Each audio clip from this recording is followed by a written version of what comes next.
Welcome to Singhraj education academy. वेदों की संख्या 4 है।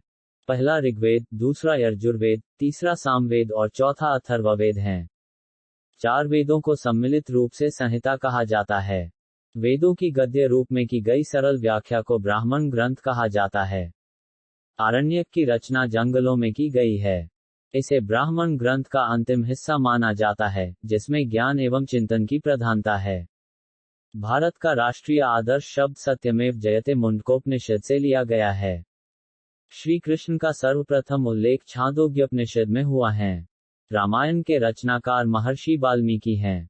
संस्कृत भाषा में लिखे महाकाव्य रामायण में कुल 24,000 श्लोक हैं। महाभारत का प्राचीन नाम जय संहिता था। महाभारत के रचनाकार महर्षि वेदव्यास हैं। महाभारत में श्लोकों की मूल संख्या 8,800 थी, लेकिन वर्तमान में कुल संख्या 1,00,000 है। महाभारत में कुल 18 पर्व हैं।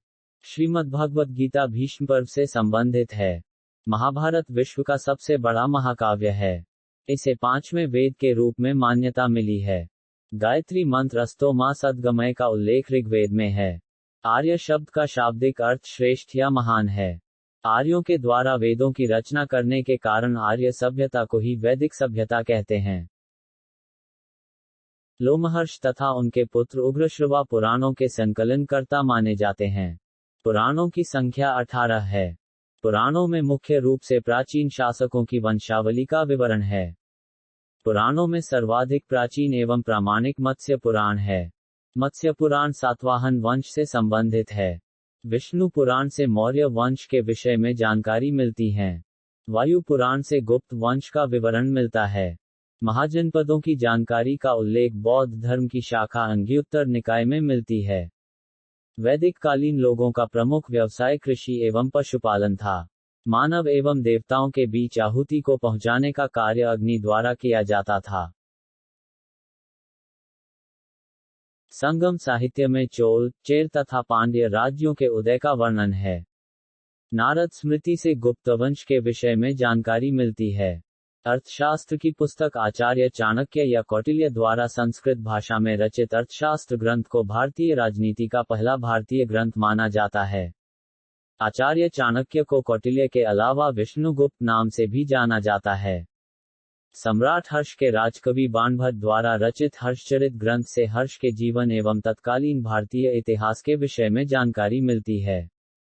कालिदास द्वारा रचित मालविकाग्निमित्रम ग्रंथ में पुष्यमित्र शुंग एवं उसके पुत्र अग्निमित्र के समय की राजनीतिक स्थिति तथा शुंग एवं यवन संघर्ष का वर्णन है। सोमेश्वर द्वारा रचित कीर्ति कौमुदी काव्य से चालुक्यवंशीय इतिहास की जानकारी मिलती है। सिक्कों के अध्ययन को मुद्राशास्त्र कहा जाता है।